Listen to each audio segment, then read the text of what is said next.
ரொம்ப சிம்பிளான முறையில் ஒரு மட்டன் கிரேவி தான் பண்ண போகிறோம். சிம்பிளாக இருந்தாலும் டேஸ்ட் வந்து நல்ல ஹை லெவலில் இருக்கும். அதை எப்படி பண்ணலாங்கிறத வாங்க வீடியோக்குள்ளே போய் பார்க்கலாம். வெல்கம் டு கோதை தமிழ்.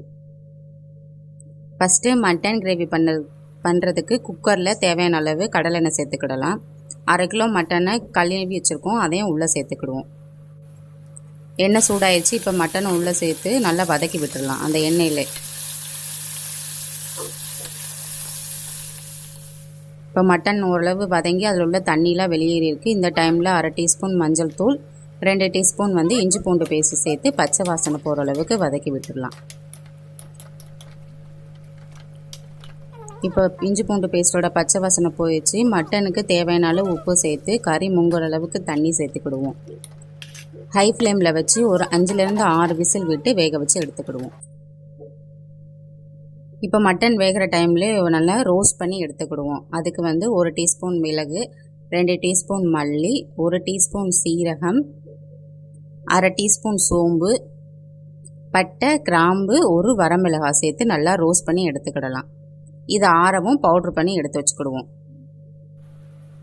இப்போ ஒரு பேனில் தேவையான அளவு எண்ணெய் சேர்த்துக்கிடுவோம்.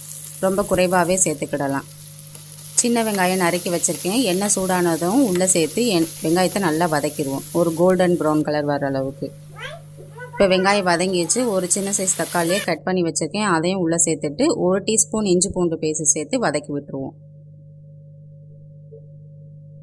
இப்போ தக்காளி ஓரளவு வதங்கிடுச்சு. நம்ம வேக வச்சு எடுத்தால் மட்டனை மட்டும் ஃபஸ்ட்டு உள்ளே சேர்த்து வதக்கி விட்டுருவோம். அந்த வெங்காயம் தக்காளியோடு வதங்கும் போது இன்னும் மட்டனோட டேஸ்ட்டு நம்மளுக்கு ஹை லெவலில் இருக்கும். இப்போ ஓரளவு நல்லா வதங்கிடுச்சு. நம்ம அரைச்சி எடுத்த பவுடரை உள்ளே சேர்த்து நல்லா கலந்து விட்டுருவோம். ஹை ஃப்ளேம்லேயே வச்சு நல்லா கலந்துடலாம். ஹை ஃப்ளேமில் வச்சு நம்ம கலந்துட்டோம். இப்போ வந்து ஒரு 1/2 டீஸ்பூன் அளவு மிளகாய்த்தூள், 1/2 டீஸ்பூன் அளவு கறி மசால் தூள் சேர்த்து வதக்கி விட்டுடலாம்.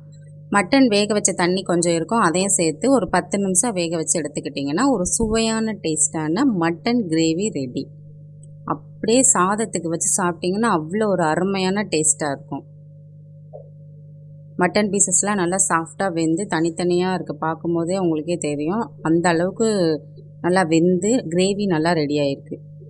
இதே போல் வீடியோ வேணும்னு நினச்சிங்கன்னா மறக்காமல் கோதை தமிழ் சேனலை சப்ஸ்கிரைப் பண்ணிக்கோங்க. பக்கத்தில் இருக்க பெல் ஐக்கானை கிளிக் பண்ணிக்கோங்க. நன்றி.